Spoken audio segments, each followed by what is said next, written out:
it in order to amend the main motion. So no matter how you do it, there are 2 more votes before you get to the main motion.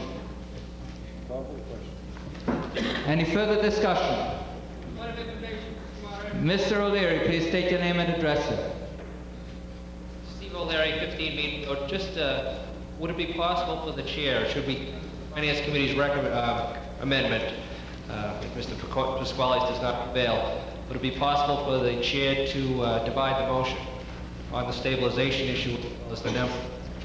Now, I'm afraid that the chair is presented with 3 motions to amend. The first one is simple. If it passes, it keeps everything else simple procedurally. Right. You know, you'll have to be your own judge on that. If the first one fails, then we are left with the Finance Committee motion, which which allocates different sources of revenue.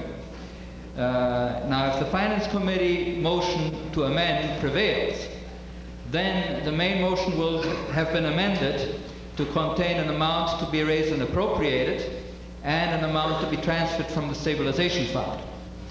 Right. Now, in order to use money from the stabilization fund, as has been stated several times at previous sessions of this meeting, requires a 2/3 vote. Therefore, if the Finance Committee motion to amend prevails, then when we get to the main motion, that main motion will have to carry by a 2/3 vote in order to be adopted. If it fails to receive a 2/3 vote, then we do not have a school committee budget. I understand that, Mr. Moderator. My reason for asking the question is I may not support the number which is being suggested by the Finance Committee, but I may support the source of funding, which is partially through stabilization.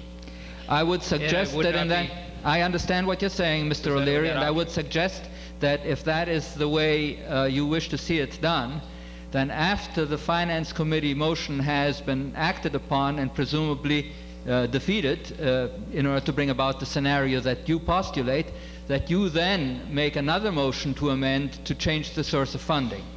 Okay, just a question to the Finance Committee then. Should their amendment not prevail, are they intending on seeking a source of funding, a partial source of funding through the stabilization on the main motion as presented by the school committee? I think Mr. O'Leary's question to the Finance Committee is whether they intend to present the motion to the meeting which would change the source of funding from that presented by the school committee in case the school committee should prevail.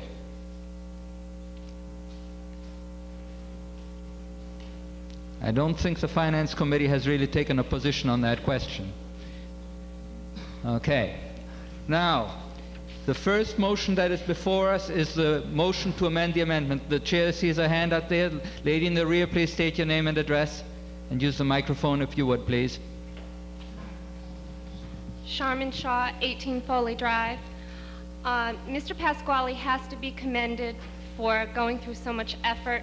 You see him or hear about him at every single meeting of every board in this town. He's one of the most dedicated citizens of the town, and I know that he is looking out for the good of the town. However, we cannot let the children suffer. What he is talking about is utopia. It would be wonderful if all the boards would work together. It would be wonderful if the superintendent and the town administrator didn't have to clash heads in all these different topics, but that is not reality right now. And if he does not like the people who are making the decisions, then maybe he should run for office. The problem is we as individual citizens cannot be involved in every decision. What he does takes a great deal of time. There are a lot of people in this town who have 2 career families. There are others of us who stay at home, are so busy with our children, we can't attend every meeting. So we depend on the people we have elected to make those decisions, to know where the money comes from, to make the budget decisions and be fully knowledgeable about them. Therefore, I do not support what he says because to me, it's going to make my children suffer. Mr. O'Brien, please state your name and address, sir.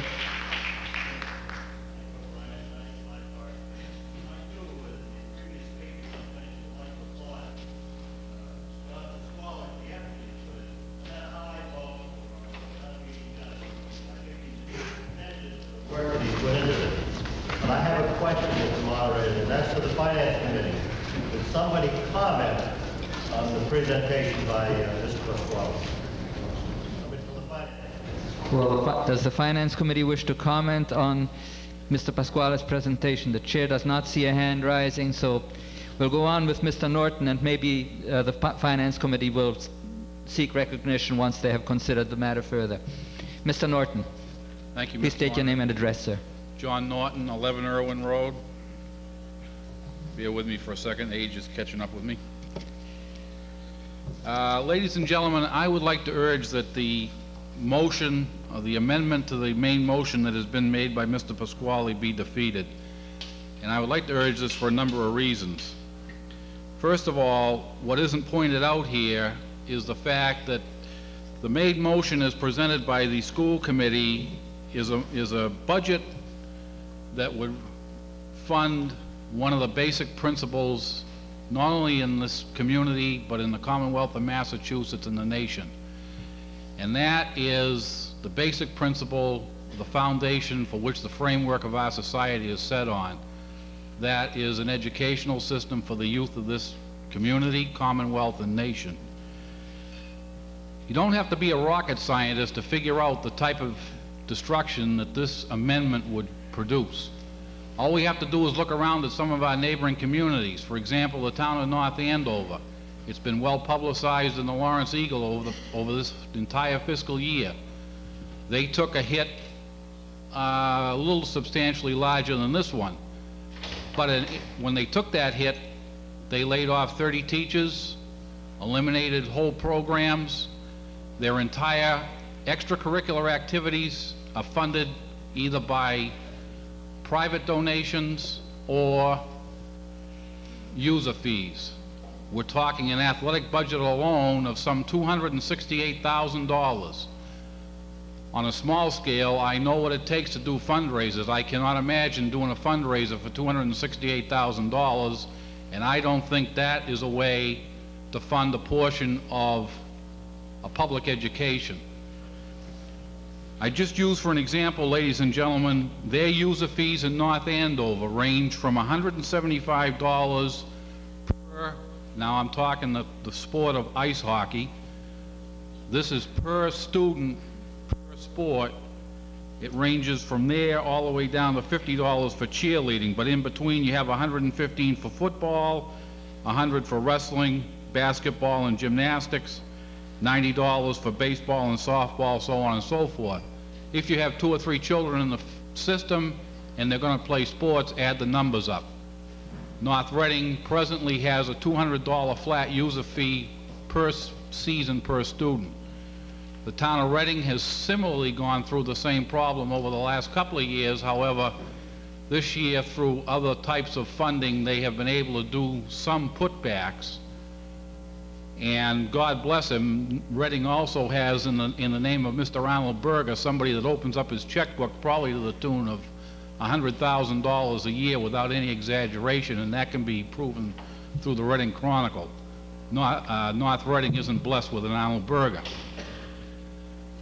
I think, ladies and gentlemen, what this comes down to is the fact that if we're going to fund an educational system that is going to provide quality education for the children, not only for the 92-93 fiscal year, but in years to come, we can't go backwards. As you've heard me state before, town meeting cannot cut individual line items. If you take $230,000 off the bottom line, that decision then would come to the school committee, who would probably make the cuts unilaterally, because that would be the only fair way to cut. And again, what are we talking about when you're talking about unilateral cuts? You're talking about some of the figures that I've already thrown out here this evening. The sad thing is, ladies and gentlemen, this society has got to turn around and stop, and it was in the paper here several weeks ago, the Commonwealth alone is more interested in building penal institutions to the tune of $1.5 billion, to the tune of $21,000 to $23,000 a year to house prisoners, than they are to fund $8 million to put back into the educational system of this Commonwealth. $21,000 per prisoner is going to educate approximately 5 students per year. If the Commonwealth isn't willing to look at the priorities, then the town of North Reading should look at its priorities, defeat this amendment, defeat the FinCom amendment, and pass the budget as presented by the school department for the benefit of all the youth of this community. Thank you. Mrs. Vaca and then Mr. Mocheri. I'd like to respond to Mr. O'Brien's question. In regards to John's presentation, where he was suggesting cutting in the business office, I feel that yes, there can be cuts done in the business office, because when I compare it to the business office in the town side, I can say that. Would we like to see the budget better scrutinized? Well, the town budget has gone through line item by line item. I'd like to see the school budget done that way, but it's by law you can't. This is a bottom line budget. You can sit here and you can suggest that they make cuts, and then if you don't go to the meetings and if you don't get on the backs of school committee members, they don't have to do that. You're jeopardizing losing teachers. And after attending meetings for 2 years, I can say that the school department really does need teachers. And I'm afraid that we'd be losing the teachers. I would like to see the cuts that John suggested made, but I'm afraid they'll take the teachers away first. And I took out the town book, and I've been reading it.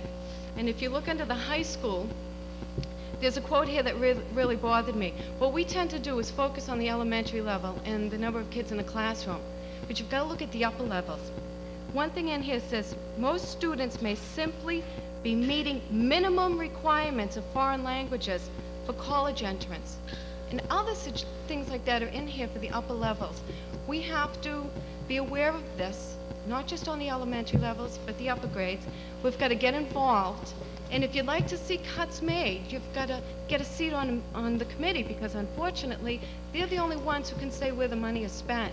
We can all sit here and say, yes, you can cut $300,000, but if you're not one of those 5 people, it doesn't necessarily happen. So, yes, Mr. O'Brien, there are some really good suggestions in Mr. Pasquale's presentation that I would like to see happen, but I can't enforce that. Mr. Mocheri.